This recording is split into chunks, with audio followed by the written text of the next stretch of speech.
Hello and welcome to Principles of Exercise Therapy, Lecture 18. This week we're covering cardiac rehabilitation. Cardiac rehabilitation is probably about the most important thing in physiotherapy because the heart is the most important muscle. Why? Because nobody ever died of a weak bicep. Let's focus on physiotherapy, our profession. We are concerned with human anatomy and physiology, human movement and function, maximizing wellness and potential, minimizing disease and injury, and ultimately solving real-world problems. So today's session, we want you to learn how to recall, how to monitor exercise intensity. We want you to apply the principles of exercise therapy to a cardiac rehab environment. We want you to discuss muscle balance within a circuit. This means that you're not just training the same muscle group. For example, lots of variations on a squat, which is effectively, training the same muscle group. And we've got the core components of cardiac rehab. You're going to warm up, you're going to do some conditioning, you're going to do some flexibility, then you're going to cool down. So the principles of exercise therapy are applied as they would be in a group environment to an individual environment. You're talking about adaptation, specificity, progression, regression, overload, reversibility, time out, behavioural change, individuality, lifestyle integration, the law of diminishing returns, and your responsibility. Okay, so what is cardiac rehab? Basically, it's going to be a form of physical training that's medically supervised and is sometimes physio-led, or it might be led by the consultant cardiologist or indeed the exercise physiologist. And it's going to improve the health and well-being of people who have cardiac problems. Cardiac rehab will include exercise training, education on healthy living, and counselling to reduce stress and help patients lead an active life or return to an active life. So the definition: it's a coordinated sum of activities required to influence favourably the underlying cause of cardiovascular disease, as well as to provide the best possible physical, mental and social conditions so that patients may, by their own efforts, preserve or resume optimal functioning in their community and through improved health behaviour, slow or reverse progression of disease. What a great paragraph that is. So, BACPR are the organisation that look after cardiac rehab. We'll come on to their guidelines a little bit later. Okay, but there's lots of people who cardiac rehab refers to. Okay, so we've got angina, we've got atherosclerosis, we've got revascularization, we've got cardiac conditions, stable heart failure, congenital heart disease, okay, heart transplants, whether you've had a valve, whether you've got an ICD fitted, all of that comes in to cardiac rehab. So they're our target population. So the inclusion and re-inclusion to cardiac rehab also applies to the following conditions. So acute coronary syndrome following revascularization, stable heart failure, stable angina following implantation of cardiac defibs and resynchronization devices, heart valve repairs or replacements, and heart transplantation and ventricular assist devices, grown-up congenital heart disease, and any sort of atherosclerotic diseases, peripheral artery disease or transischemic attacks, TIAs. Okay, so cardiac rehab MDT. Normally, it's going to be led by a consultant cardiologist, although not always. Okay, and then there will be a physio, that's you. There will obviously be an exercise physiologist for specialist advice around exercise. Cardiac specialist nurses. There'll be a dietitian, a counsellor, and there'll also probably be an occupational therapist who'll be doing some cognitive behavioural therapy and giving advice about activities of daily living. So there are 7 core components to what we're doing here. The first is health behaviour change and education. Okay, so we've got to, after you've had a heart attack or a heart issue, you realise that your health behaviour needs to change. And in order to do that, you've got to be educated about that. Okay, it's going to be probably a potentially very scary time for that individual, and they're going to want advice and education. Then we've got to manage their risk factors. How much physical activity and exercise are they getting? What's their diet like? Are they still smoking? Okay, so we've got to address these factors as well, because if you don't do any activity, you've got a poor diet and you're a smoker, you're bound to get a heart problem. Okay, and you've got to take responsibility for that as a patient. Okay, you're going to have a look at the psychosocial health stuff, the medical risk factors involved in the management, maybe some cardioprotective therapies, long-term management, and of course audit and evaluation is important. Okay, that we're managing the numbers as well. Remember, what gets measured gets managed. So the benefits of cardiac rehab, and this is really important. Okay, and this is where BACPR have done some fantastic work with the British Heart Foundation. Okay, we can reduce all causes of death by up to 26%. Okay, that's huge. Okay, in terms of cardiac mortality, up to 36% reduction. Okay, reducing morbidity and unplanned admissions by nearly half. Okay, it's also going to improve quality of life and functional capacity. So there are massive reasons to do that. NHS is significantly overburdened, and cardiac rehab is cost effective. And it's going to support early return back to work and development of self-management skills. So it's a 4-phase structure. The first is obviously diagnosis and treatment. Then you'll be discharged. Then you'll be involved in the outpatient rehabilitation program, and then you should get some continued exercise and lifestyle modification. So 4-phase attack. Okay, patient-centered care. So we've got to understand their condition. They're going to be frightened. They're going to want knowledge. They're going to be in a vulnerable position. They'll be recovering from surgery or some sort of procedure, or indeed maybe just a heart attack. That's going to make them reflect significantly on their lifestyle. Okay, and if they want to stay alive, they're going to have to change their behaviour, and we've got to reduce those further risks so that we don't have another heart attack. Okay, so the outcome measures that we might use will be functional exercise capacity. We might do an incremental shuttle walk test, 6-minute walk test. Obviously the metrics of blood pressure and heart rate, part of your vital statistics. We can measure body mass index, which is your weight over your height squared. It gives you a numerical value. And we'll also look at waist to hip ratio. Okay, if your waist is greater than your hips, okay, then we need to be doing something about your central adiposity. Okay, so how are we going to measure effort? We're going to measure effort by taking their heart rate, their pulse. Okay, we're going to also look at their work of breathing. Also, how they look. Are they using their accessory muscles to breathe? We're also going to ask them the rate of perceived exertion. On a scale of 6 to 20, using the Boyle scale, how hard do you think you're working? Okay, and we'll come on to that in a second. And we've talked about monitoring blood pressure both before and after the session. We could also stick the pulse oximeter on them and measure their oxygen saturations, and we could do the simple talk test. Okay, if they're able to talk to you while they're exercising at the right intensity. Okay, so we talked about rate of perceived exertion.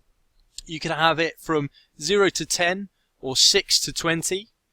Okay, and they want to be working around probably about 13 on the Boyle scale, 6 to 20, which is somewhat hard. Okay, we can have a heart rate monitor on. I'd always recommend it, but just remember they're not always reliable, but they're more reliable than taking your pulse on the move. Okay, so your risk stratification. So you're going to be classified according to your medical history: low risk, moderate risk, or high risk. Okay, we're going to work out some training heart rates. So for a maximum heart rate is 220 minus your age, okay, and then we want 60 to 75% of this figure. So if you're 20 years old, 220 minus 20, okay, is 200. 60% of 200 is 120. 75% is of 200 is going to be 150. So we want to be working between 120 and 150 to get our training effect. No higher than 150, but no lower than 120. Okay, and what I want you to do is work out your own target heart rate, your own training heart rate. Okay, go and do that now, and then come back to the lecture in a second. Okay, I'm assuming that you've done that, and we shall move on. Okay, now there is a better method of calculating this if we want to be really specific, and in cardiac rehab, yes we do. And that's the Inbar calculation method for max heart rate. So we've got the normal 220 minus your age, okay, and here we're making an age adjustment, okay, so that we can see where we normally do it, it will give you a score of 200, but using the Inbar calculation, it gives you a score of 192. Okay, this figure is going to be far more accurate, although we won't penalise you for not knowing it. 220 minus your age is the ideal, okay, and the Inbar calculation will be a gold standard. Okay, medication. Basically, if it's a beta blocker, it's going to be an OL, okay, bisoprolol. Okay, if it's a calcium channel blocker, you might have something like this, okay, and if you're going to have any of these two, then you might need to take 30 beats per minute off your calculation. So if you had a max heart rate, okay, of 192, if you're on these meds, okay, that's going to drop it down to 196. You need to be aware of how medication affects heart rate. Okay, so group exercise. We obviously have to make the patient feel welcome in the class. Yeah, you've got to create an environment that gives them a positive experience, otherwise they just won't come back. They've got to learn new things. They want to get to know other people. It needs to be a social experience, and it needs to be taught in a safe and effective environment with safe and effective exercises. We don't want people hurting their knees, their backs, their shoulders, whatever.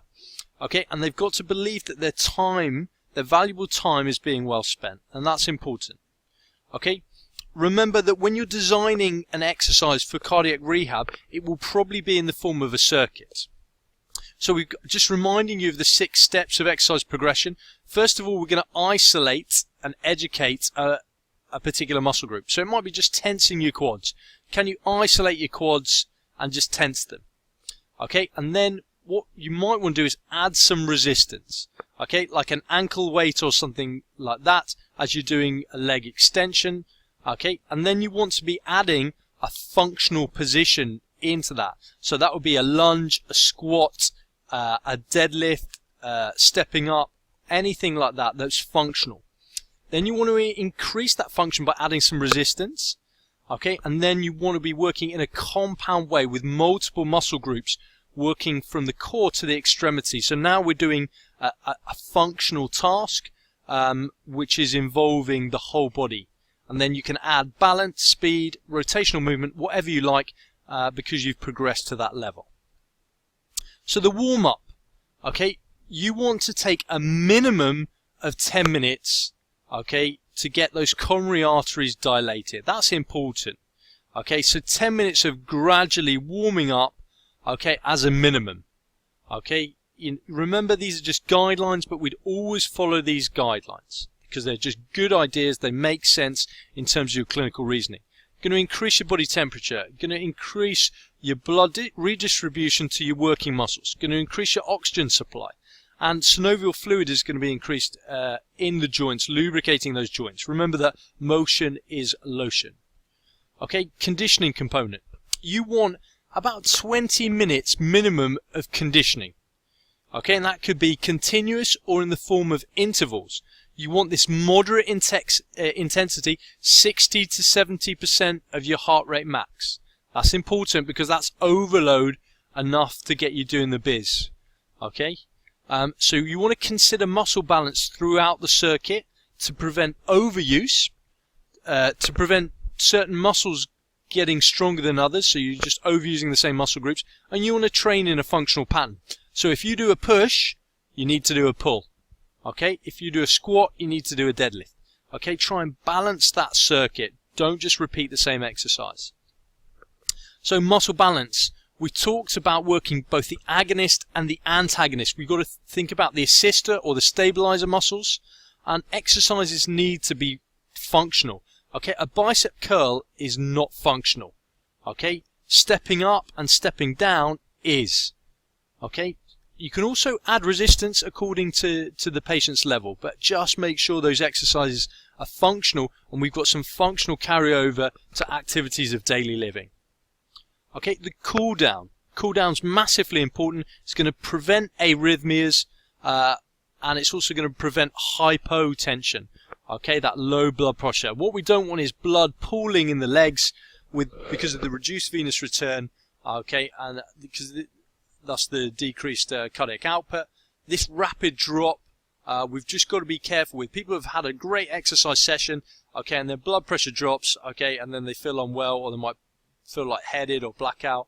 So if we cool down for, again, another 10 minutes as well, that gives them a good chance for the heart rate and the stroke volume to normalize as we come back to homeostatic values.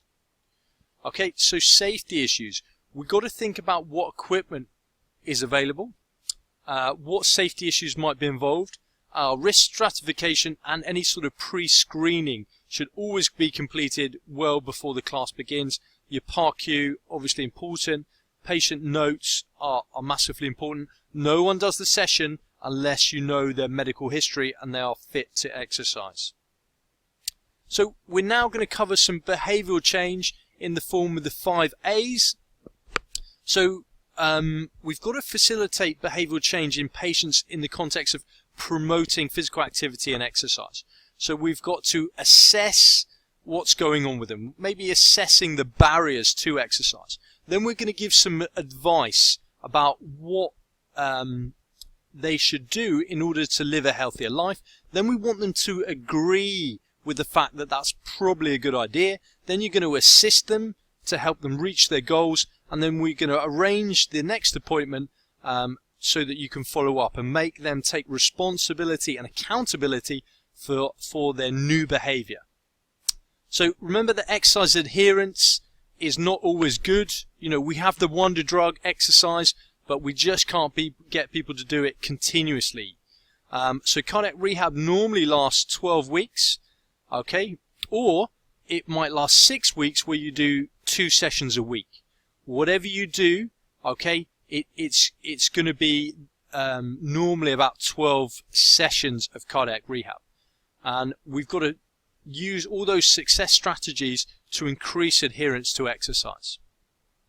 So by the end of this lecture, hopefully you've managed to recall how you monitor exercise intensity in the form of rate of perceived exertion, vital signs. We are applying the principles of group exercise therapy to cardiac rehab. And remember to create that muscle balance within a circuit. Don't just repeat the same exercise. Your patients will get bored in addition. Okay, we've got these core components, the warm-up, the conditioning, the flexibility, and the cool-down. Okay, I've got a load of references there, should you require them. But thanks for listening, and we shall see you in the next podcast.